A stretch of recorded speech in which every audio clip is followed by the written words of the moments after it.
Hello, good morning, afternoon, जब भी आप ये देख रहे हो। Welcome to this session. मैं हूं Rohit Chautai and I am your master teacher for chemistry. And आज हम लोग खत्म करने वाले structure of atom in 60 minutes. तो आइए शुरू करते हैं। बहुत इंपॉर्टेंट चैप्टर है। अगर आप ये चैप्टर रिवाइज कर रहे हो तो ये सेशन आपके लिए परफेक्ट है। ये सेशन आपको 60 मिनट्स के अंदर स्ट्रक्चर ऑफ एटम का पूरा इन एंड आउट सारा रिवाइज करा देगा और आप उसके बाद जो कंफर्टेबल हो जाओगे कि आप पीवाईक्यूज, मॉक टेस्ट और सारी चीजों के लिए रेडी हो जाओगे। तो let's start structure of atom in 60 minutes. Just a short introduction. मैं हूं Rohit Chautai. I am a mechanical engineer from IIT Kharagpur and पिछले 10 साल से मैं ऑल अक्रॉस इंडिया के बच्चों को ट्रेन कर रहा हूं फॉर जेई एंड नीट। तो आइए शुरू करते हैं केमिस्ट्री। एंड अगर अभी तक आपने चैनल सब्सक्राइब नहीं किया तो बिल्कुल सब्सक्राइब कर लीजिए। And let's start with the very first thing, Planck's quantum theory. देखो, सबसे इंपॉर्टेंट चीज जो मैं आप लोगों को एक बता दूं, आप लोगों को बेसिक आइडिया इलेक्ट्रोमैग्नेटिक वेव के बारे में होना जरूरी है अगर हम ये सेशन अभी स्टार्ट कर रहे हैं। मतलब वेवलेंथ क्या होता है, फ्रीक्वेंसी क्या होती है, स्पीड ऑफ लाइट 3 × 10⁸ मीटर पर सेकेंड ये होता है, जो प्लैंक्स कांस्टेंट है उसके बारे में अब हम बात करेंगे। तो बेसिक ऑफ इलेक्ट्रोमैग्नेटिक वेव आपको पता होना चाहिए। उसी के बाद की कहानी अब मैं स्टार्ट करूंगा। तो बहुत इंपॉर्टेंट पॉइंट ये है कि जो न्यूटन सर ने एनर्जी ऑफ बॉडी कैलकुलेट करने का जो हमें एक फॉर्मूला दिया था वो था ½ mv²। अगर हमें काइनेटिक एनर्जी कैलकुलेट करना है, अगर हमें पोटेंशियल एनर्जी कैलकुलेट करना है तो हम mgh, मतलब h हाइट पे अगर आपने एक मास को m मास को लेके गए हो तो उस m मास का पोटेंशियल एनर्जी आप कैलकुलेट कर सकते हो mgh से। लेकिन एक वेव, एक इलेक्ट्रोमैग्नेटिक वेव या किसी भी प्रकार की वेव के अंदर क्या एनर्जी होगी, कितनी एनर्जी होगी, इसके बारे में किसी ने बात नहीं किया था। एंड ये थे हमारे सबसे पहले इंसान प्लैंक सर जिन्होंने इसके बारे में बात किया था। एंड इसलिए बात किया था क्योंकि ये एक्सप्लेन करना चाहते थे दो फिनोमेना, एक था ब्लैक बॉडी रेडिएशन और दूसरा था photo electric effect. And that's why 1900 में प्लैंक सर ने ये थ्योरी दिया जिससे कि हम एक वेव की एनर्जी कैलकुलेट कर सकते हैं। So the radiant energy is emitted और absorb not continuously but discontinuously in the form of small discrete packets of energy. ये जो थी, ये बात सर ने कहे रखी थी और ये बहुत ही इंपॉर्टेंट बात था कि इट इज डिसकंटिन्यूअसली एमिटेड। हमें लगता है कि जो वेव आती है उसके अंदर जो एनर्जी आती है वो कंटिन्यूअस आती है, जैसे सन से रेडिएशन आ रहा है, राइट? तो सूरज का जो प्रकाश है कंटिन्यूअस हमारे ऊपर वेव्स पड़ रहे हैं, लेकिन वो बहुत ही छोटे छोटे पैकेट से बना होता है और उन पैकेट्स के एनर्जी को कैलकुलेट करने का तरीका हमको किसने दिया था? प्लैंक सर ने दिया था। Now each packet of energy is called quantum. तो इलेक्ट्रोमैग्नेटिक वेव के हर पैकेट, मतलब हो सकता है कुछ भी वेवलेंथ, तो लैम्बडा वेवलेंथ का एक इलेक्ट्रोमैग्नेटिक वेव है, उसका एक पैकेट है, तो उसकी एनर्जी क्या होगी? 1 क्वांटम। और वो क्वांटम जो विजिबल लाइट, मतलब जो विबग्योर होता है, विबग्योर के इलेक्ट्रोमैग्नेटिक वेव के उस डिस्क्रीट पैकेट्स को, मतलब वो एनर्जी पैकेट्स का जो नाम था, that is given as photon. तो photon is energy packet of a visible light. Now उन्होंने क्या कहा? उन्होंने बहुत इंटरेस्टिंग बात कहा। उन्होंने कहा जो एनर्जी है फोटोन की, it is directly proportional to the frequency of the radiation. जो फ्रीक्वेंसी होती है, यस आपने पता है, वो देखा है ना, इलेक्ट्रोमैग्नेटिक वेव ऐसे ऐसे ऐसे उसका फ्रीक्वेंसी होता है, राइट? और वेवलेंथ क्या होता है? एक वेव के बीच का जो डिस्टेंस होता है that is the wavelength, and frequency होता है कितना फास्ट वो पर सेकंड आगे बढ़ रहा है, राइट? तो जो फ्रीक्वेंसी है या वेवलेंथ है उसके साथ उन्होंने कोरिलेशन बताया एनर्जी के पैकेट का। तो E = hν, ये है एक इंपॉर्टेंट फॉर्मूला जो हमें प्लैंक सर ने दिया था। और आपको पता है कि जो म्यू होता है, mu is the frequency, it is simply c/λ। ये कोरिलेशनशिप हमको पता है वेव के बारे में, mu is equal to c/λ, मतलब frequency is equal to velocity divided by the wavelength of the wave. ठीक है, तो आपको ये दो फॉर्मूला मिलते हैं एक पैकेट ऑफ और रेडिएशन की एनर्जी को कैलकुलेट करने का। जी हाँ, ये जो एनर्जी है ये एक पैकेट की एनर्जी, किसके एक पैकेट की? उस रेडिएशन की जिसका म्यू, मतलब जो फ्रीक्वेंसी है, वो हमें पता है। और उसको किससे मल्टीप्लाई किया? उसको मल्टीप्लाई किया h से, जो कि है प्लैंक्स कांस्टेंट। तो प्लैंक सर ने कांस्टेंट दिया और बस बताया कि h into nu, that is energy of a packet with a frequency of nu, or it can be written as E is equal to hc/λ, where lambda is the wavelength of that specific wave। तो अगर हमें wave के बारे में या तो उसकी frequency पता है या तो फिर उसका वेवलेंथ पता है, तो हम उस वेव के जो पैकेट्स है, मतलब जो छोटी छोटी पैकेट्स है, वो वेव की एनर्जी ट्रांसफर हो रही है, उस एक पैकेट की एनर्जी को हम लोग कैलकुलेट कर सकते हैं। नाउ अगर हमारे पास कंटिन्यूअस रेडिएशन आ रहा है वेव का बहुत देर तक, और हमें पता है कि let's say n number of packets ने हम पे अटैक किया है, तो जो n नंबर ऑफ पैकेट्स है जिन्होंने हम पे अटैक किया, उनके चलते जो एनर्जी हम पे आई या फिर हमने वो एनर्जी रिलीज की या जिसने भी रिलीज की, that energy can also be calculated. आप n नंबर ऑफ पैकेट है, एक पैकेट का एनर्जी है h न्यू, n से मल्टीप्लाई कर दो, n h nu is the total energy emitted और absorbed by whatever body who is dealing in those wave. तो ये जो है, ये जो तरीका उन्होंने दिया, ये तरीका एक बहुत ही इंपॉर्टेंट तरीका है। क्यों? क्योंकि जो एटम है, एटम एक बहुत ही छोटा सा पार्टिकल है, बहुत ही छोटा पार्टिकल है। अब एटम को जब आप एनर्जी प्रोवाइड करोगे या एटम किस तरह से एनर्जी के साथ इंटरैक्ट करता है, यह बात समझने के लिए हमें प्लैंक सर की क्वांटम थ्योरी ने बहुत ज्यादा मदद किया। इसलिए हम लोग शुरुआत कहां से करते हैं स्ट्रक्चर ऑफ एटम की? प्लैंक सर के क्वांटम थ्योरी से। Now E is equal to NH nu, that is basically the amount of energy radiated by or absorbed by a body। अब बिफोर वी मूव अहेड, थोड़ा सा मैं एक आपको background दे दूं कि देखिए स्ट्रक्चर ऑफ एटम ये जो चैप्टर है, इस चैप्टर में अलग अलग स्ट्रक्चर ऑफ एटम्स लोगों ने अलग अलग टाइम पीरियड में डिफाइन किए। जो सबसे पहले इंसान थे जिन्होंने स्ट्रक्चर ऑफ एटम के बारे में बात किया था वो थे जे थॉमसन सर, क्योंकि उन्होंने इलेक्ट्रॉन की डिस्कवरी की थी, जिसके कुछ ही साल में गोल्डस्टीन सर ने प्रोटॉन की डिस्कवरी की थी। तो इलेक्ट्रॉन प्रोटॉन मतलब नेगेटिव और पॉजिटिव चार्ज का डिस्कवर होने के बाद उन्होंने एक बहुत ही कह सकते हैं बहुत ही मजाकिया सा थ्योरी दे दिया कि एटम कैसा दिखता है, तो बोले प्लम पुडिंग जैसा।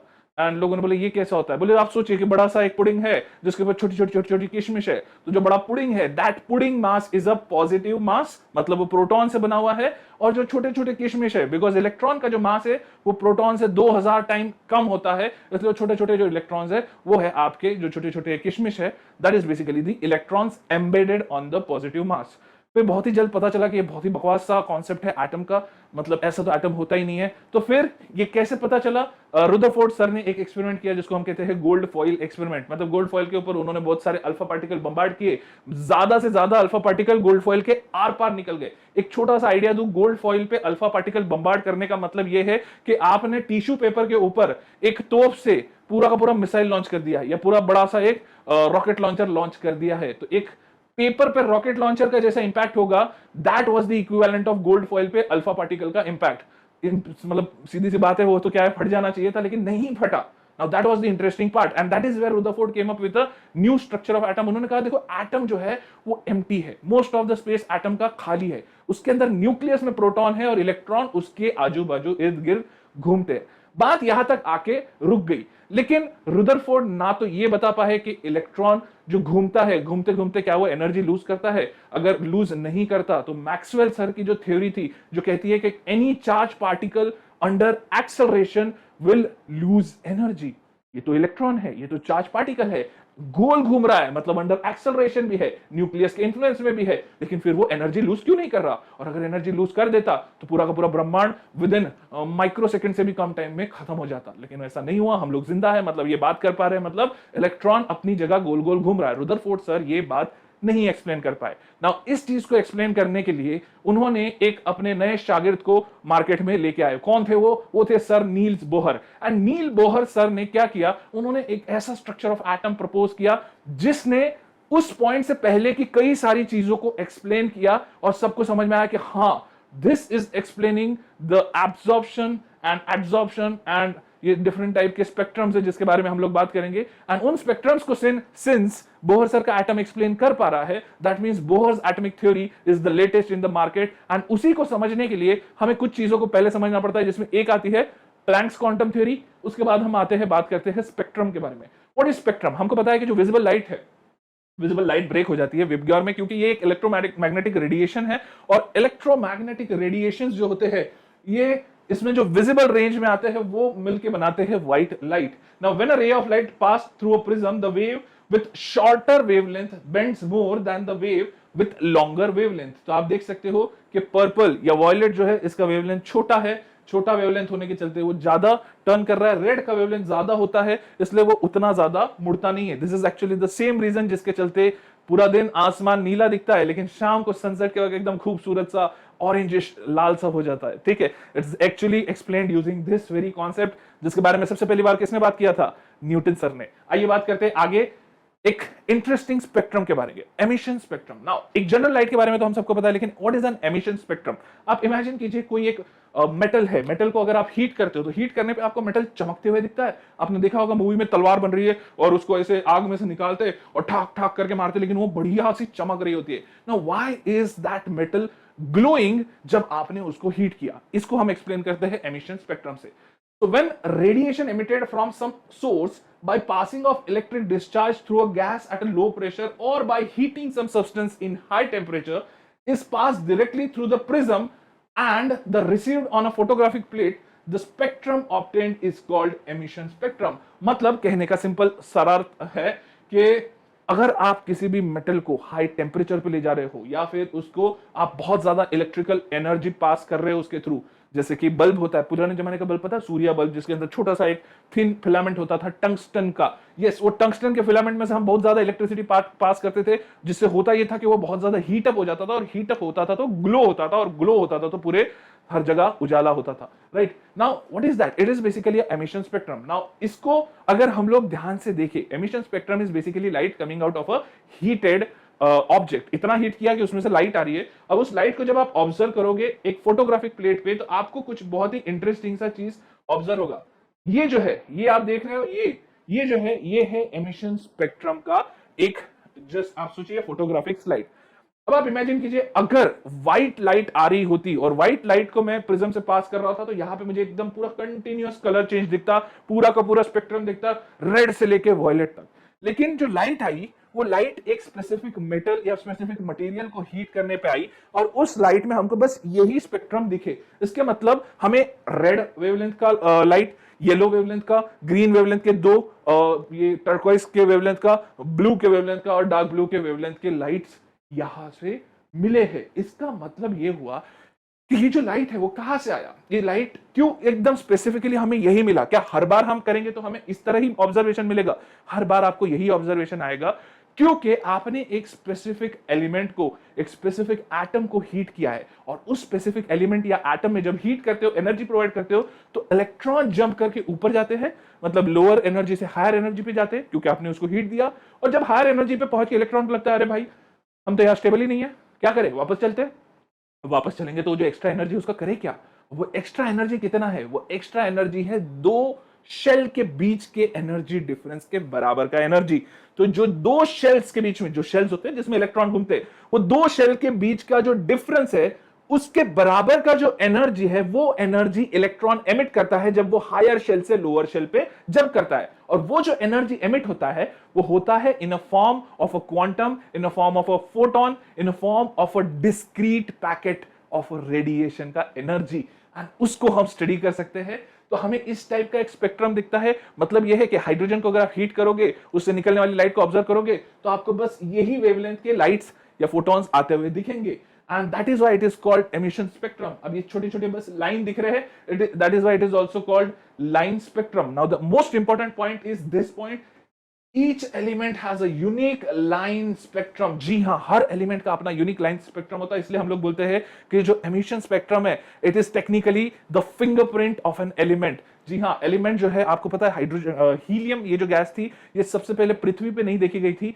ये ऑब्जर्व की थी सन से आने वाले लाइट के स्पेक्ट्रम को जब सेपरेट आउट किया, तो पता चला कि एक ऐसा स्पेक्ट्रम है जो पता नहीं किसी भी एलिमेंट को, जो अभी तक अर्थ पे डिस्कवर हुआ है, किसी भी एलिमेंट के साथ मैच नहीं कर रहा। तो ये कौन सा एलिमेंट है? तो लोगों ने कहा शायद ये एलिमेंट अभी तक डिस्कवर ही नहीं हुआ। और ठीक उसके 10 साल बाद एक एलिमेंट डिस्कवर हुआ जिसका नाम था हीलियम।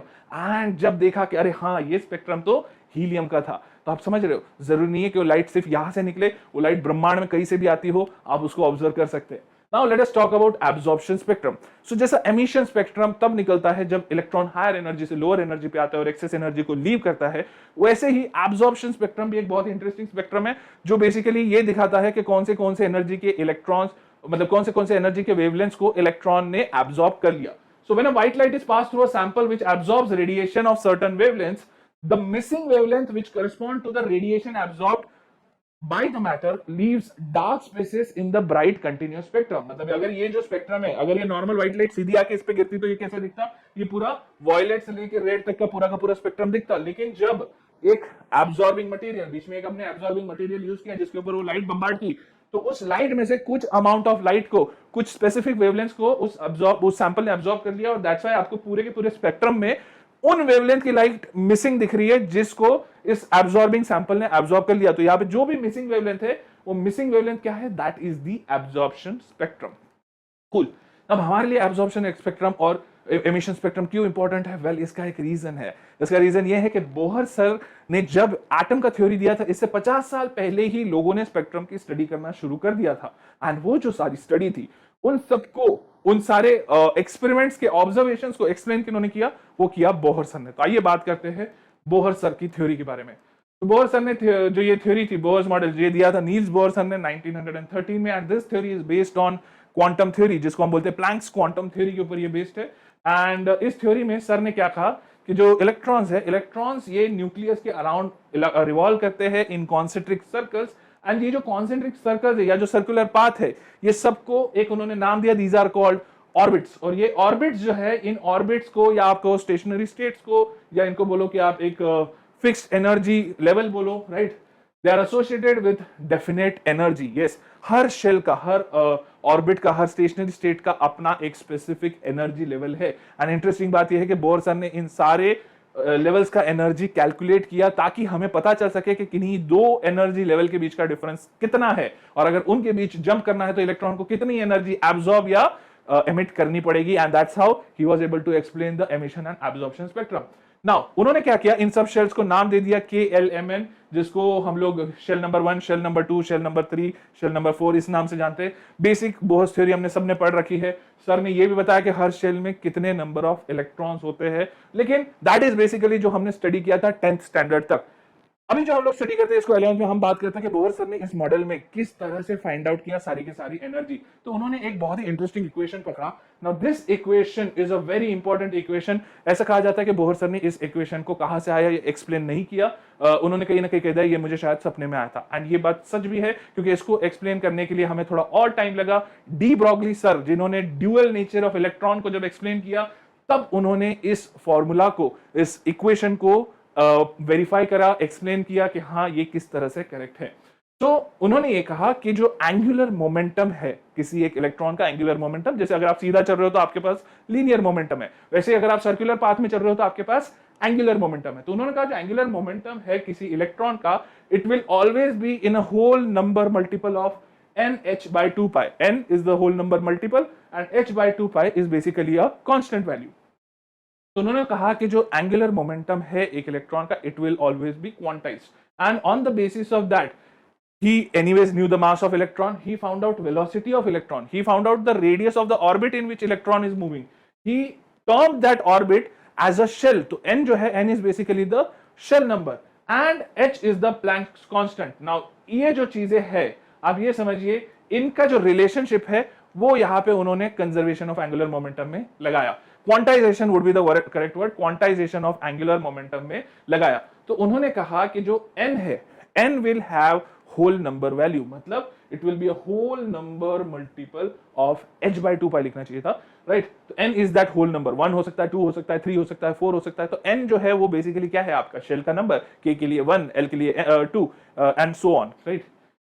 तो अगर हम बात करते हैं कि एंगुलर मोमेंटम जो है, linear momentum is product of mass and velocity, तो एंगुलर मोमेंटम क्या होता है? It is a product of moment of inertia and angular velocity, जिसको हम लोग बोलते हैं I ओमेगा। तो अगर मास m का इलेक्ट्रॉन अगर मूव कर रहा है रेडियस में, तो उसका एंगुलर मोमेंटम रहेगा I ओमेगा।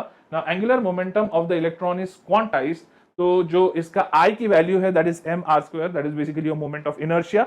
ओमेगा जो है उसका वैल्यू है v/r, एंड इससे उन्होंने जब मल्टीप्लाई किया तो उन्होंने एंगुलर मोमेंटम का वैल्यू निकाला mvr, एंड उन्होंने उसको क्वांटाइज किया h/2 pi के साथ मल्टीप्लाई करके। नाउ इससे क्या हुआ? वेल, इससे कई सारे फायदे हुए। इससे हमें पता चला अलग अलग शेल के रेडियस का वैल्यू, अलग अलग शेल के एनर्जी का वैल्यू, उसके अंदर मूव होने वाले इलेक्ट्रॉन के वेलोसिटी का value. Now as we move away from the nucleus, energy of the shell or orbit increases. Now this is a very important point.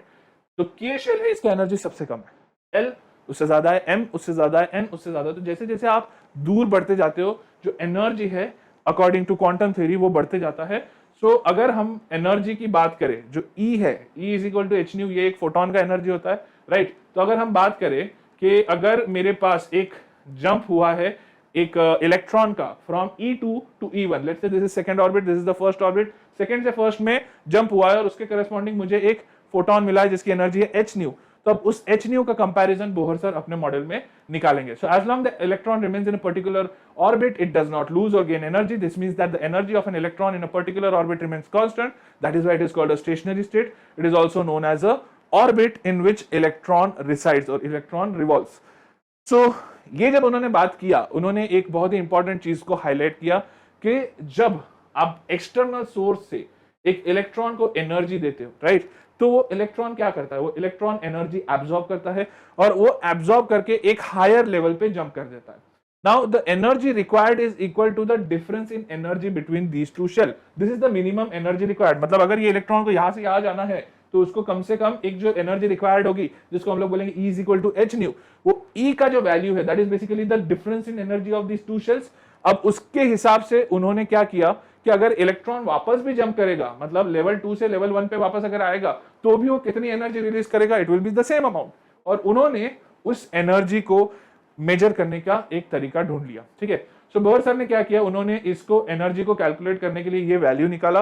Now in this whole process उन्होंने Coulomb's law लगाया जिसमें दो आप ये समझिए nucleus जो है, nucleus electron को अट्रैक्ट कर रहा है, राइट, एंड इलेक्ट्रॉन जो कि न्यूक्लियस के अराउंड जोर से घूम रहा है सर्कुलर, इसमें उसके ऊपर एक आउटवर्ड फोर्स लग रहा है, सेंट्रीपिटल फोर्स।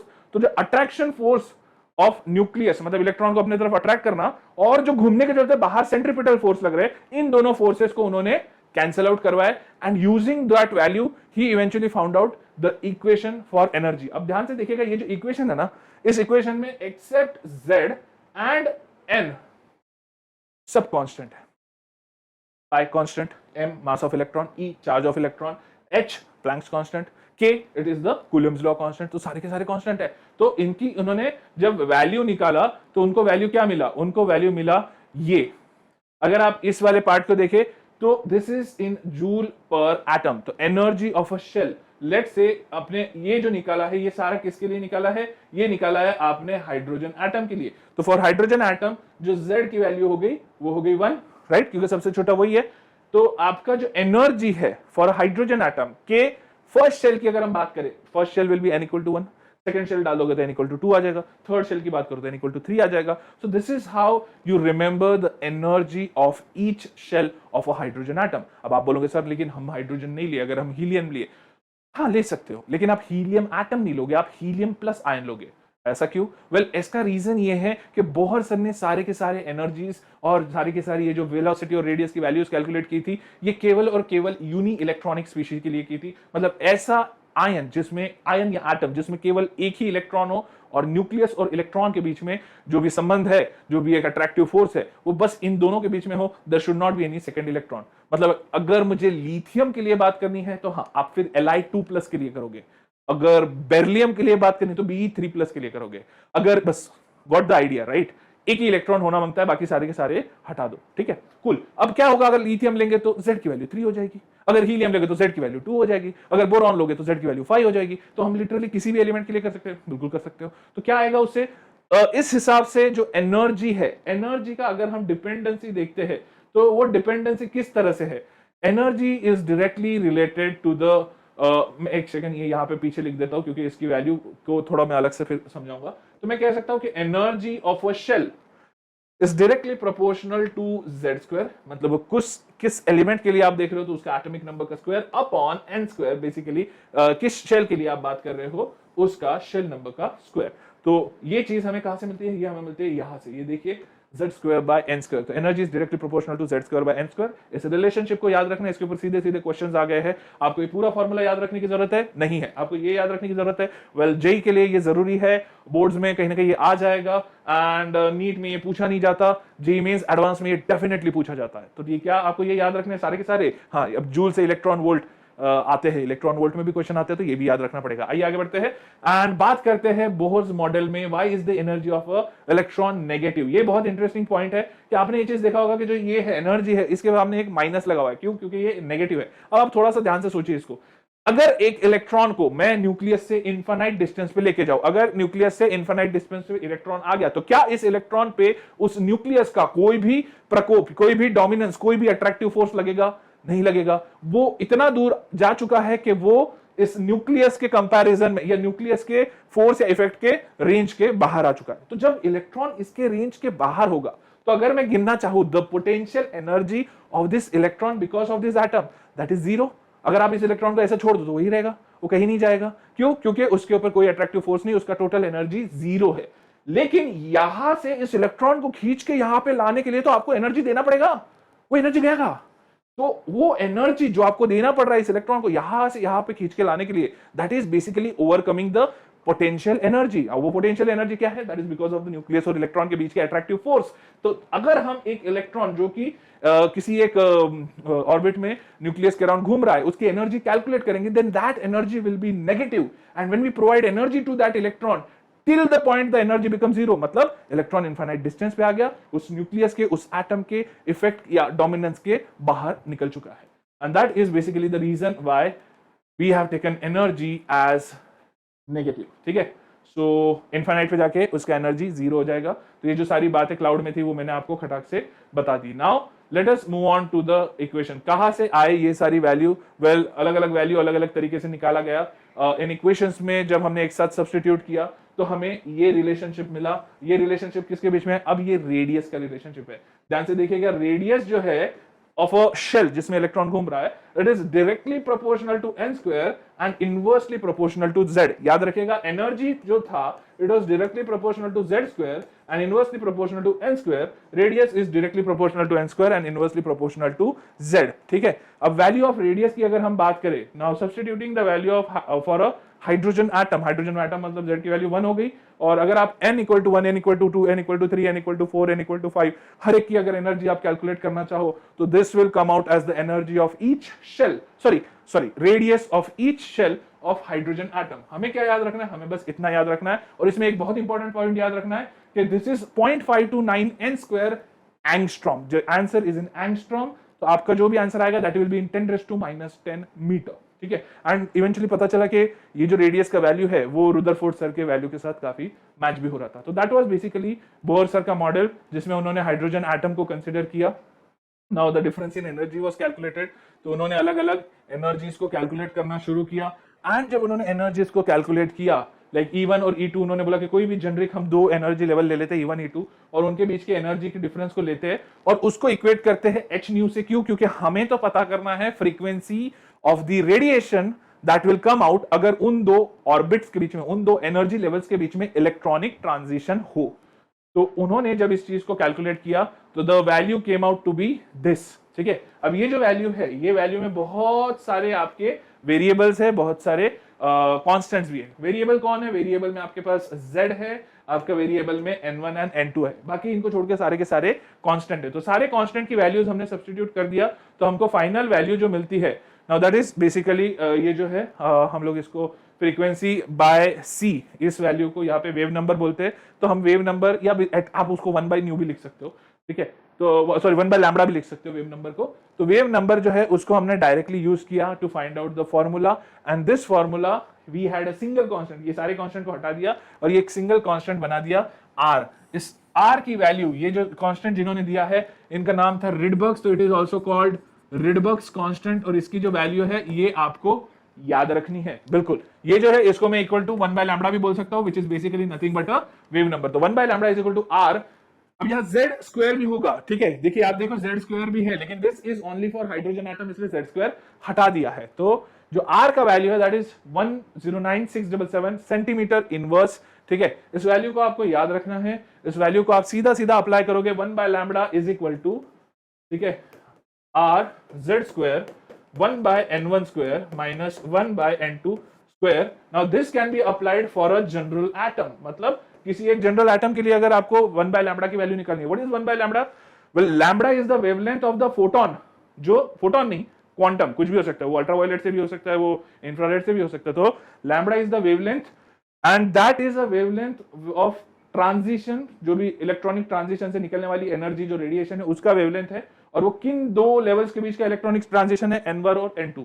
अब आप बोलोगे n1 कौन सा, छोटा वाला n1 है या बड़ा वाला n1 है? अब ये ध्यान से देखिए, इसमें कहीं पे भी माइनस साइन नहीं है, बात समझ में आ रही है?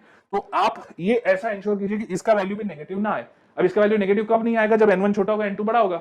क्योंकि डिनोमिनेटर में जाएगा तो फिर आप समझ रहे हो ना बात क्या होगा। तो ओवरऑल जो भी है छोटे लेवल से बड़े लेवल का डिफरेंस आप निकाल दीजिए, उसके करस्पॉन्डिंग आपको ये वेवलेंथ का एनर्जी का क्वांटम रिक्वायर्ड होगा या फिर उसमें से एमिट होगा। Now let us move on and talk about hydrogen spectrum. तो अगर आप हाइड्रोजन के लिए बात करते हो तो हाइड्रोजन के अंदर जब एनर्जी इलेक्ट्रॉनिक ट्रांजिशंस को स्टडी करते हैं, लेट्स से इलेक्ट्रॉनिक ट्रांजिशन हो रहा है हाइड्रोजन के अंदर फ्रॉम n equal to 2 से n equal to 1, 3 7, 4 7, 5 7, 6 7, 7 7, 8 7. Now this is something that was actually done lot before Bohr sir did it. तो ये 1860s 1870s में ये सारी चीजें हो रखी थी and इन्हीं सबको बोहर सर ने explain किया using his atomic model and that's why this Lyman series. Now this Lyman series lies in the ultraviolet range. क्या है ये? बेसिकली हाइड्रोजन के अंदर second, third, fourth, fifth, six किसी भी ऑर्बिट से या किसी भी शेल से इलेक्ट्रॉन जंप करके ग्राउंड स्टेट या n इक्वल टू 1 में जंप करता है तो जो एमिशन स्पेक्ट्रम ऑब्जर्व होता है that is basically termed as a hydrogen spectrum और उसको हम बोलते हैं लाइमन सीरीज। वैसे ही होती है next series which is called Balmer series. Now Balmer series is when the electron is jumping from any of the higher shell to shell number 2। जी हाँ, ये बहुत इंपॉर्टेंट है कि कहीं से भी शेल नंबर 2 पे जंप कर रहा है तो आपको जो फोटोन ऑब्जर्व होंगे, इस केस में फोटोन ऑब्जर्व होंगे because this is lying in the range of visible light, right. उसके बाद अगर आप देखें तो third series is called Persian series, fourth one is bracket and next one is fund. तो ये जो है सारे साइंटिस्ट का नाम है जिन्होंने ये सीरीज को ऑब्जर्व किया था, बेसिकली इलेक्ट्रॉनिक ट्रांजिशन को स्टडी किया था इन अ हाइड्रोजन एटम, इसलिए इसको हाइड्रोजन स्पेक्ट्रम भी कहा जाता है। तो अगर जस्ट आप चाहते हो कि इन सारे इनका वैल्यू आप निकालो तो आप कोई भी n equal to 1 n equal to 8 energy level पकड़िए। तो जो भी अपना एनर्जी का फॉर्मूला था जो -13.6 z²/n², राइट, इलेक्ट्रॉन वोल्ट वाला, ठीक है। अब इलेक्ट्रॉन वोल्ट लेना चाहो, जूल लेना चाहो, आपकी श्रद्धा है, ठीक है। अब वो फॉर्मूला लीजिए और एक एक के लिए लैम्बडा की वैल्यू कैलकुलेट करिए। कैसे करेंगे? 1 by lambda is equal to r z², z की वैल्यू तो ऐसे ही हाइड्रोजन है तो z इक्वल टू 1, तो 1 by lambda r 1 by n1² minus 1 by n2²। आप लिटरली सब क्या लैम्बडा सबका न्यू फाइंड आउट कर सकते हो एंड आपको रियलाइज हो जाएगा कौन विजिबल रेंज में लाई करता है। अगर आपके पास बहुत टाइम है टाइम पास करने को तो बिल्कुल ये टाइम पास आप कर सकते हो। Cool. Let us move on to the next thing. Hydrogen spectrum. Now this is directly from the NCERT और ये क्वेश्चन आया हुआ है, नीट में आया हुआ है, बोर्ड्स में आया हुआ है, जेई में कभी नहीं पूछा इसको। जेई में पूछा गया है इसके एक लेवल ऊपर का क्वेश्चन, ठीक है। तो उन्होंने ऐसा अज्यूम किया कि आपको ये इन्फॉर्मेशन तो ऑलरेडी पता हो। जो बार्मर सीरीज है इसकी सारी की सारी लाइंस जो है, इसका सारा का सारा स्पेक्ट्रम है, it lies in the visible range. इसको छोड़ के बाकी अल्ट्रावायलेट और इंफ्रारेड में लाई करता है। Now we move on to the part of Bohr's model के कहां पे बोहर्स मॉडल फेल हुआ। Now this is that chapter of chemistry जो काफी ज्यादा फेमस है इस बात के लिए कि यार केमिस्ट्री में पहले कुछ बताते हैं और फिर बताते कि ये तो गलत है, फिर कुछ नया बता देते हैं, फिर बोल देते हैं ये भी गलत है। अभी पहला वाला गलत था तो बताया क्यों? बराबर है, ये प्रॉब्लम है लोगों का, ऐसा प्रॉब्लम आता भी है लोगों को, मैं समझ सकता हूं, लेकिन आप समझिए this is the evolution of science. अगर आपको डायरेक्टली एंड प्रोडक्ट बताया जाए, डायरेक्टली लास्ट स्टेप बताया जाए तो आपको जरा भी उस पूरे के पूरे प्रोसेस का वैल्यू नहीं होगा, उस पूरे के पूरे प्रोसेस की अंडरस्टैंडिंग नहीं आएगी एंड जो हम चाहते हैं आपके अंदर डेवलप हो, which is basic scientific attitude, वो तो भाई साहब गलती से भी डेवलप नहीं होगा। तो इट इज वेरी इंपॉर्टेंट आपको ये समझना है कि लोगों ने अपनी पूरी जिंदगी डाल दी to figure out these theories, eventually realizing that it's not actually most accurate. नहीं, that's the point, most accurate नहीं है, ये सारी की सारी एक चीजों को एक्सप्लेन नहीं कर पाता है। हाँ, लेकिन कई सारी चीजों को उन्होंने एक्सप्लेन किया है। इसका मतलब कुछ हद तक ये थ्योरी करेक्ट है, लेकिन उसके बियॉन्ड ये फेल हो जाती है और इसी चीज को हमको समझना है कि साइंस इसी तरह से आगे बढ़ता है। आइए, तो पहली बात करते हैं लिमिटेशन ऑफ बोर मॉडल में। पहला, Bohr model could not explain the spectrum of atom containing more than one electron. बताया था यूनी इलेक्ट्रॉनिक स्पीशीज के लिए ही है। It was observed that in presence of a magnetic field which is ये, इसको मैं आपको एक्सप्लेन करता हूं। जीमन इफेक्ट क्या है? एक जीमन इफेक्ट है और दूसरा आपका स्टार्क इफेक्ट है, ठीक है। इस जीमन इफेक्ट और स्टार्क इफेक्ट क्या है इसको बहुत ही शॉर्ट में समझाता हूं, बहुत ही सिंपल सी चीज है। एमिशन स्पेक्ट्रम आया मतलब इलेक्ट्रॉनिक ट्रांजिशन हुआ किसी भी एलिमेंट के अंदर, उससे एक स्पेक्ट्रम आया। स्पेक्ट्रम आया, आपने देखा अलग अलग वेवलेंथ आपको ऑब्जर्व हुई, लाइन स्पेक्ट्रम ऑब्जर्व हुआ। What is the line spectrum? It is denoting कि अच्छा वो दोनों जो है शेल्स के बीच का एनर्जी डिफरेंस क्या है, उसके करस्पॉन्डिंग का रेडिएशन जो है उसका वेवलेंथ आपने प्लॉट किया। नाउ जब इस स्पेक्ट्रम को, जो लाइट आ रही थी फोटोग्राफिक प्लेट पे गिर रही थी, उसको जब मैग्नेटिक फील्ड या इलेक्ट्रिक फील्ड से पास किया तो ये जो लाइन स्पेक्ट्रम थे जो पहले हमको सिंगल लाइन की तरह दिख रहे थे, ये और फर्दर छोटे छोटे स्पेक्ट्रम्स में स्प्लिट हो गया। मतलब जो लाइन स्पेक्ट्रम है वो फर्दर और छोटी लाइंस में स्प्लिट हो गया। नाउ द प्रॉब्लम इज कि वो जो लाइन स्पेक्ट्रम था that was basically difference between two energy level. अब दो एनर्जी लेवल के बीच का जो डिफरेंस है वो तो डिस्क्रीट है, वो तो फिक्स्ड है, फिर ये और छोटी छोटी लाइन कहां से आई? ये बात बोहर सर एक्सप्लेन नहीं कर पाए, लेकिन ये आगे एक्सप्लेन होगी क्योंकि हमें पता है कि shells are further divided into subshells. और कुछ सबसेल्स के नाम आपको पता है SPDF। तो ये वो वाला कॉन्सेप्ट जो है उसका आप समझे प्रीकर्सर है कि ये कहां से शुरू हुई कहानी, ठीक है ना। इस चीज को बोहर सर एक्सप्लेन नहीं कर पाए, इसलिए बोहर सर की थ्योरी लिमिट में चली गई। And he also could not explain the geometry and the shape of molecules. Basically chemical bonding में हम जो पढ़ते हैं उसके बारे में बोहर सर कुछ नहीं बता पाए। तो दैट्स ऑल राइट, होता है ये सब। And that is why we say के ये सारी चीजें धीरे धीरे इवॉल्व होती है, तो एक एक मॉडल डिस्कार्ड होता है, नया मॉडल एक्सेप्ट होता है। नाउ बट बोहर सर की थ्योरी जो है it help in calculation of energy and the radius of hydrogen atom, and that was eventually found out it was experimentally also correct, ठीक है। तो for all this Bohr sir was awarded a Nobel prize. बहुत ही बड़ी बात थी, इस वक्त पे कोई भी इतना क्लियर तरीके से नोबेल प्राइज नहीं था, लेकिन जब उनके थ्योरी में ये सारी डिस्क्रिपेंसी दिखने लग गई तो फिर बोहर सर भी खुद स्वयं उठ के ही बोले कि अरे नहीं यार कुछ तो और नया लगेगा to explain the atomic model. So the new or the latest atomic model, I would say this is basically the model जिसके ऊपर हम लोग पूरा का पूरा अभी स्टडी अपना बेस करेंगे, that is the wave mechanical model। और wave mechanical model जो है इसका जो इक्वेशन है वो दिया था हमको श्रोडिंगर सर ने, ये श्रोडिंगर कैट वाले श्रोडिंगर सर है। Now due to the drawbacks of Bohr's theory we had to move on to a next theory। Now before we move on to the next theory we had to understand couple of things। अब इन couple of things में सबसे पहला था dual behavior of matter। तो अब problem क्या था कि मैटर जो है ये डुअल बिहेवियर शो करता है, ऐसा कहा गया था, इसको एक्सप्लेन किया डी ब्रोगली सर ने। फिर जो ये है हाइजेनबर्ग सर ने, इन्होंने एक बहुत ही इंटरेस्टिंग प्रिंसिपल दिया which is called uncertainty principle. And ये डुअल नेचर और अनसर्टेनिटी प्रिंसिपल को भी हमको एकोमोडेट करना था ताकि हम जो नई थ्योरी दे एटम की वो इन सारे मतलब थ्योरीज है जो बेसिकली बोहर्स मॉडल को कैंसल आउट कराते हैं उनको भी एक्सप्लेन करें। तो पहले देखते हैं कि बोहर्स मॉडल को किस तरह से कैंसल आउट कराते हैं। नाउ सबसे पहला बात करें अगर हम डुअल नेचर ऑफ मैटर, तो ये एक्सप्लेन किया था डी ब्रोगली सर ने 1924 में। तो डी ब्रोगली सर मतलब टेक्निकली 1887 में एक एक्सपेरिमेंट हो रहा था जो हर्ट सर कर रहे थे। इस एक्सपेरिमेंट का नाम है फोटो इलेक्ट्रिक इफेक्ट। आप समझ रहे हो, लाइट को जब एक प्लेट पे डाला तो वो इलेक्ट्रॉन्स वहां से इजेक्ट हो गए and that electron which ejected ये दूसरी प्लेट पे जाकर टकरा के इलेक्ट्रिक करंट को सर्किट कंप्लीट कर दिए। This process was called photo electric effect, जिसको आगे जाके आइंस्टाइन सर ने एक्सप्लेन किया था। तो it is phenomena when electromagnetic radiation of a characteristic minimum frequency fall on the surface of a metal, electrons are ejected from the surface of the metal. अब ये जो इलेक्ट्रॉन्स इजेक्ट होते हैं इनको इजेक्ट करवाने के लिए एक मिनिमम अमाउंट ऑफ फ्रीक्वेंसी का एनर्जी आपको उसके ऊपर बम्बार्ड करना पड़ता है। And that minimum frequency of the light जिसको बम्बार्ड करना पड़ता है उसको हम लोग बोलते हैं थ्रेशहोल्ड फ्रीक्वेंसी। मतलब इससे कम अगर आप दोगे तो फिर इलेक्ट्रॉन नहीं निकलेगा, ठीक है। थोड़ा सा सिंपल भाषा में भी समझाऊंगा, टेंशन मत लो, ठीक है। The energy which is required is termed as work function, ठीक है। वर्क फंक्शन को ऐसे भी डिनोट किया जाता है, ठीक है। And the incident radiation and frequency, इसको मैं अभी होल्ड कर रहा हूं, व्हाट इज इंटेंसिटी और फ्रीक्वेंसी, किस तरह से ये number of electron photo electrons के साथ बिहेव करती है। थोड़ा सा एकदम शॉर्ट में ध्यान से सुनिएगा। एक इमेजिन कीजिए एक इंसान है जिसको एक देश छोड़ के भागना है। अब एक देश छोड़ के जाना है तो उसको बहुत सारे लोगों को बीच में थोड़ा थोड़ा खिलाना पड़ेगा। एंड दैट पैसा जो है, पैसा को अभी अपन एनर्जी समझ के चलते हैं। तो अब अगर उसको कोई एक कंट्री से निकल के बाहर जाना है तो वहां पे जितने लोगों को पैसा खिलाना है, let's say that amount is fixed, तो उतनी एनर्जी तो उसके पास आनी चाहिए। अब वो एनर्जी कहां से आ रही है? वो एनर्जी आ रही है लेट्स से एक्सटर्नल फंडिंग से, कोई बाहर से पैसा भिजवा रहा है इनको कि भाई साहब आप यहां से निकल के भागो। तो वो मिनिमम पैसा जितना लगेगा, जितना भी वो उसको अमाउंट ऑफ मनी लगेगा निकलने के लिए, उतना तो उसके पास होना चाहिए, क्योंकि उतना तो उधर ही बांटने में निकल जाएगा।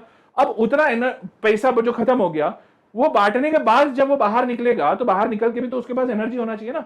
वो एनर्जी रहेगा तो फिर वो कहीं ना कहीं मूव कर पाएगा। तो उसको वहां से कितना अमाउंट ऑफ एनर्जी आना चाहिए, तो जो मिनिमम अमाउंट आना चाहिए that is known as work function, जिसका अगर हम एनर्जी निकालना चाहे that is through threshold frequency. अब वो लेट से उस मिनिमम से थोड़ी ज्यादा एनर्जी दे दी, ठीक है, H nu amount of energy आ गई जो उससे थोड़ी सी ज्यादा है, तो वो ज्यादा एनर्जी कहां जाएगी? वो ज्यादा एनर्जी उसके साथ रहेगी, किस फॉर्म में? उसकी काइनेटिक एनर्जी के फॉर्म में। तो that's the whole idea, this is the equation that we get. So this is the amount of energy, minimum energy required to come out of a metal surface, ठीक है, क्योंकि उद्देश्य से उसको भागना है। अब जितनी एनर्जी बाहर से आई थी, बाहर से जो फंडिंग प्रोवाइड हुई, उस फंडिंग में से इतना एनर्जी तो उधर खिलाने में लग गया।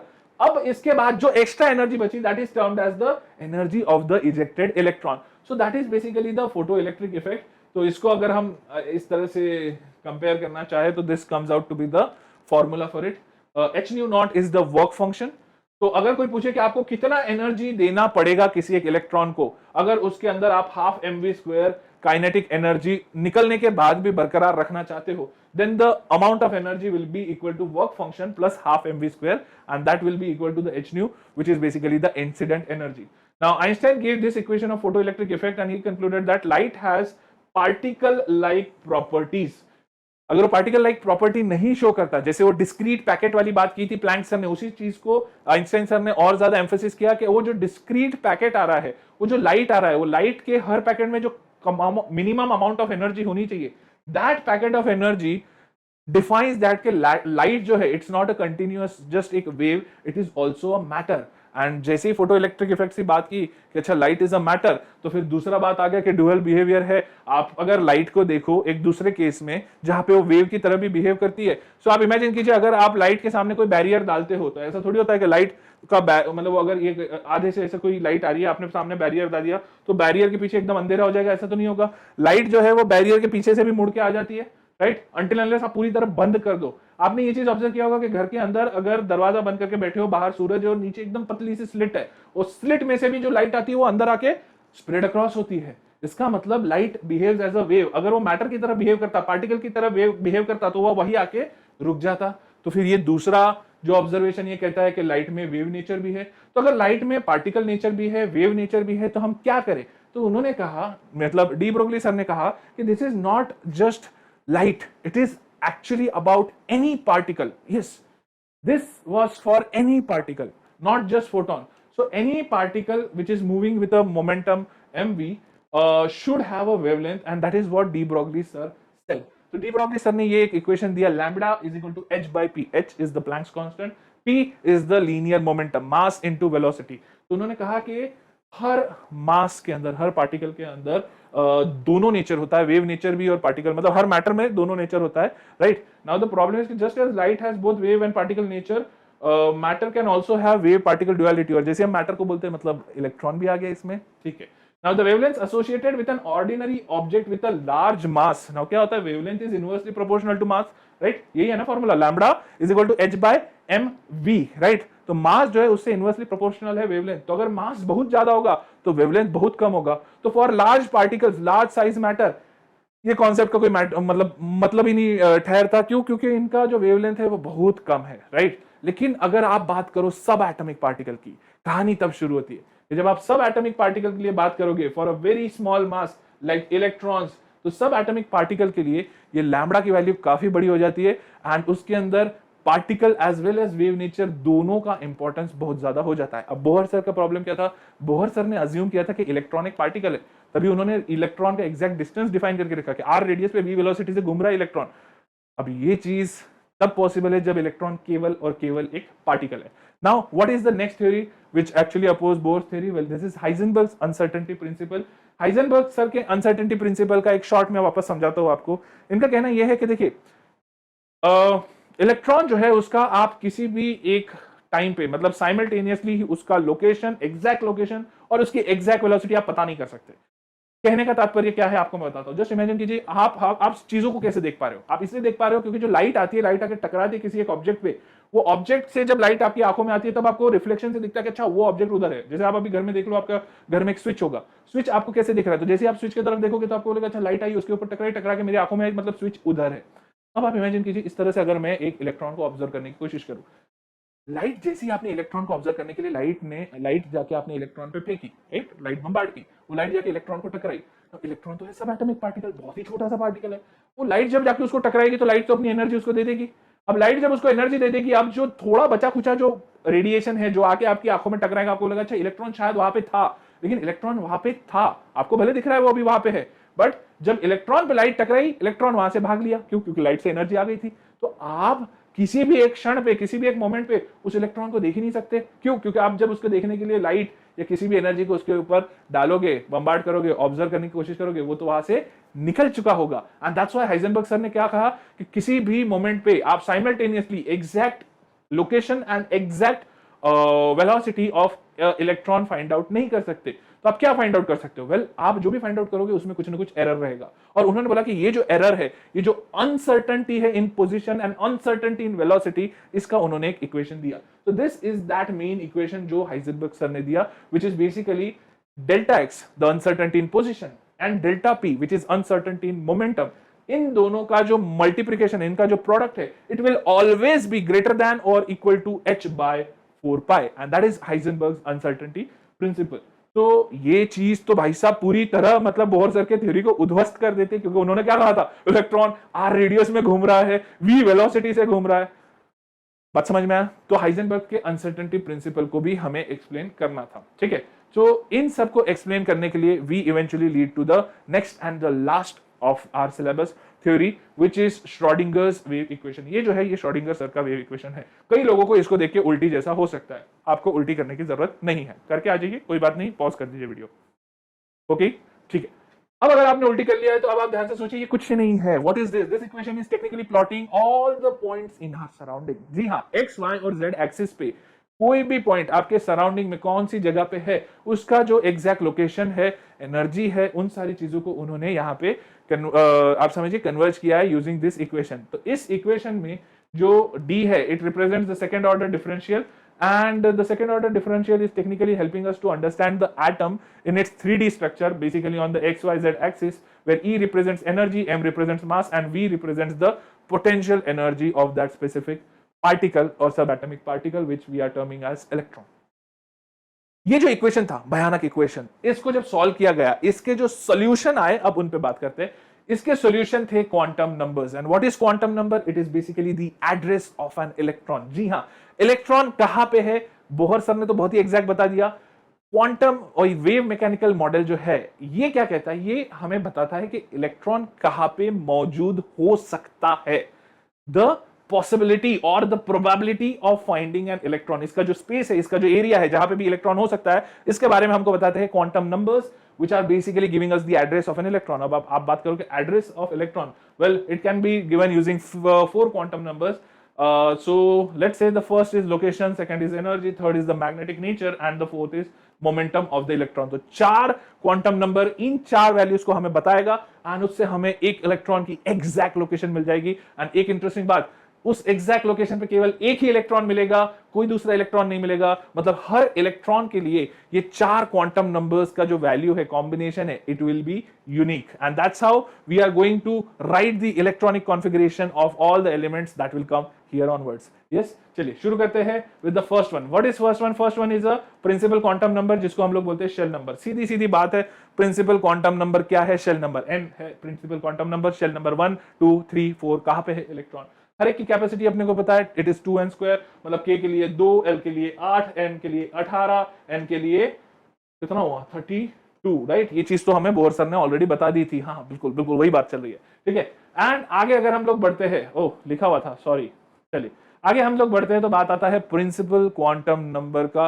वेल, प्रिंसिपल क्वांटम नंबर जो है, it is giving us the distance electron और distance of the electron from the nucleus, energy of the electron, basically it is giving us the energy of the shell in which electron is moving, which again this is correct.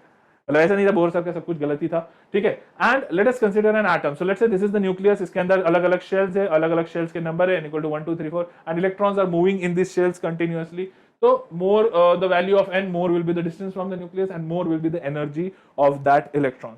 So n जो है principal quantum number, कहीं ना कहीं हमें energy का एक अंदाजा दे रहा है। Lower will be the stability, as more the energy, less is the stability, right? मतलब जैसे जैसे इलेक्ट्रॉन हायर इस पे जाएगा तो स्टेबिलिटी कम होते जाएगी।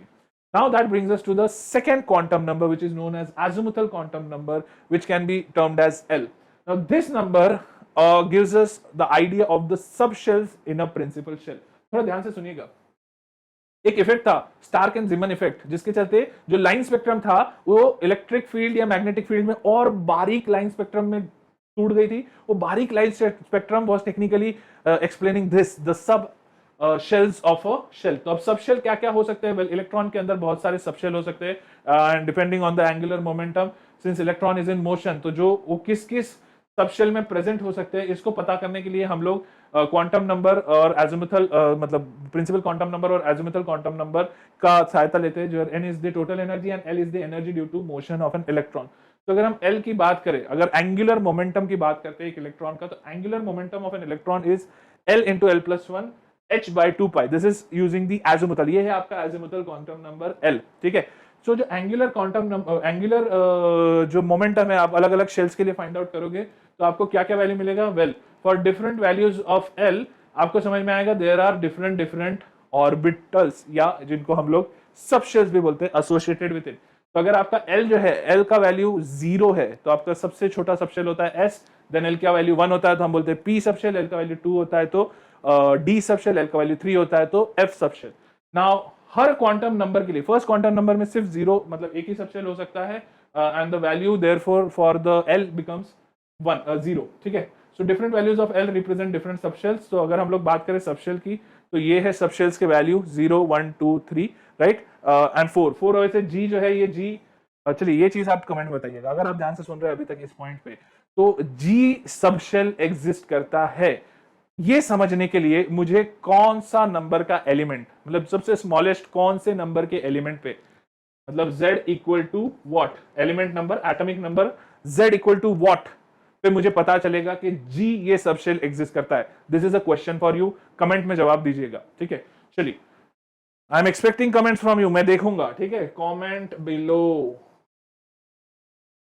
Z इक्वल टू किस वैल्यू पे, किस एटॉमिक नंबर पे मुझे G इस सबशेल के एग्जिस्टेंस के बारे में पता चल सकता है, ठीक है। चलिए अब हम बात करते हैं एजिमुथल क्वांटम नंबर का। तो जो एजिमुथल क्वांटम नंबर और आपका प्रिंसिपल क्वांटम नंबर है ये अलग अलग शेल्स को डिनोट करता है और इस तरह से उसको रिप्रेजेंट करता है। तो अब आपको समझ में आया कि प्रिंसिपल क्वांटम नंबर के अंदर किस शेल में आपका इलेक्ट्रॉन है। इसके लिए अब सबसे पहले हम लोग देखेंगे कि हर शेल की कैपेसिटी कितनी है। एस सबशेल की कैपेसिटी होती है 2, पी सबशेल की कैपेसिटी होती है 6, डी सबशेल की कैपेसिटी होती है 10 और एफ सबशेल की कैपेसिटी होती है 14। नाउ ये जो सबशेल होते हैं, सबशेल ऑर्बिटल से बनते हैं।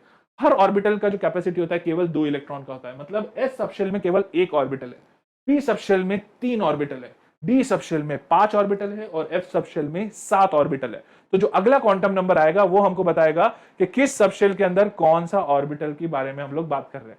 तो क्या क्या होते हैं सबशेल्स के अंदर? वेल एस सबशेल में सिर्फ एक ऑर्बिटल होता है विच इज स्फेरिकल, तो इसको हम लोग बोलते हैं S orbital. P subshell is a dumbbell shape. Now this dumbbell shape can be along different axis. तो जो P सबशेल है ये बेसिकली 3 एक्सिस के अलॉन्ग होता है, इसलिए 3 सबशेल एग्जिस्ट करते हैं। D सबशेल का शेप होता है डबल डम्बेल, ये बेसिकली 5 होते हैं, इनके बारे में भी हम बात करते हैं। एंड जो F सबशेल होता है वो इतना फैला हुआ होता है कि उनका हम लोग ड्राइंग नहीं करते। अब जो सबशेल है, सबशेल के अंदर कौन सा ऑर्बिटल है ये डिफाइन होता है यूजिंग मैग्नेटिक क्वांटम नंबर, जिसकी वैल्यू होती है -L से लेके +L तक। अब आप देखिए L इक्वल टू 0 मतलब केवल एक ही इसमें वैल्यू होगी विच इज 0। अगर L इक्वल टू 1 ले लो, मतलब p ऑर्बिटल की बात करो, तो यहाँ पे 3 सबशेल आएंगे जिनकी वैल्यू -1 0 +1 रहेगी। अगर D करोगे तो -2 -1 0 +1 +2 5 हो जाएंगे। F के लिए 3 करोगे तो -3 -2 -1 0 1 2 3। समझ में आ रहा है? तो कितने ऑर्बिटल्स होंगे हर सबशेल में ये डिफाइन होगा यूजिंग मैग्नेटिक क्वांटम नंबर। इसको मैं आगे स्किप कर रहा हूं ताकि आपको जस्ट एक आइडिया लग जाए किसके लिए क्या क्या वैल्यूज है, राइट। सो इतने इतने ऑर्बिटल्स है इन सब सबशेल्स में। अब अगर एस का सिर्फ एक ही वैल्यू है तो एस का ओरिएंटेशन का कोई सवाल ही नहीं उठता, इट इज स्फेरिकल, सब दिशा में एक जैसा है। पी के लिए देयर आर 3 सबशेल्स, 3 ऑर्बिटल्स मतलब उसके 3 पॉसिबल रिप्रेजेंट ओरिएंटेशन हो सकते हैं, एक अक्रॉस एक्स एक्सिस, एक अक्रॉस वाई एक्सिस और एक अक्रॉस जेड एक्सिस। आप इमेजिन कर पा रहे हो ये, ठीक है। तो ये है तीनों आपके p orbitals, px py pz। अब ये जो px होता है, px के लिए हम लोग डिफाइन करते हैं -1, pz के लिए 0 एंड py के लिए +1, ठीक है। Now this is not compulsion, this just एक कन्वेंशन है, ठीक है। अभी अब हम d की बात करें तो d में आते हैं डबल डम्बल, मतलब टोटल 5 पॉसिबल ओरिएंटेशन होगा, dx dyz dzx dxz2 sorry dxz dyz dz2 dxy dx2 -y2। इस तरह से इनका नंबर होता है। नाउ आप किसी को भी कोई भी वैल्यू दे सकते हो, लेकिन जस्ट एक अंडरस्टैंडिंग है। ये है आपका dxy, ये है आपका dyz और ये है आपका dxz, ठीक है। ये जो है सारे के सारे, इनमें क्या है कि ये जो ऑर्बिटल्स है इनका जो ओरिएंटेशन है that is between the axis. ये बिटवीन द एक्सिस आपको इलेक्ट्रॉन डेंसिटी मैक्सिमम दिखेगी, लेकिन जो dx2 -y2 है और dz2 है इनका अलोंग द एक्सिस डेंसिटी ज्यादा होती है। तो इसका xy एक्सिस पे होता है, जो dz2 होता है काफी यूनिक होता है, डोनट टाइप का, इसका अलोंग द z2 होता है और एक बीच में एक डोनट बना होता है ऑन द xy एक्सिस। तो that is basically your shape of different orbitals, ठीक है, which brings us to the last quantum number which is called the spin quantum number. अब मैंने आपको एक बात बताया था कि हर ऑर्बिटल के अंदर मैक्सिमम 2 ही इलेक्ट्रॉन रह सकते हैं। हर ऑर्बिटल मतलब p सब शेल में 3 ऑर्बिटल है, px py pz, तो हर एक की कैपेसिटी 2-2 इलेक्ट्रॉन की ही है। ना वो दोनों में से किस इलेक्ट्रॉन की हम बात कर रहे हैं, तो वो इलेक्ट्रॉन डिफाइन होता है इलेक्ट्रॉन की स्पिन के ऊपर से। तो अब ऐसा समझिए कि इलेक्ट्रॉन है, गोल घूम रहा है, तो एक उसका स्पिन अपवर्ड होगा, तो दूसरा गोल घूम रहा है उसका स्पिन डाउनवर्ड होगा, क्योंकि स्पिन दोनों एक दूसरे की कैंसिल आउट करते हैं। तो जो अपवर्ड स्पिन और डाउनवर्ड स्पिन है उसको हम लोग सिंपली वैल्यू दे देते हैं +½ एंड -½ तो जो लास्ट स्पिन क्वांटम नंबर है इसकी 2 वैल्यू है।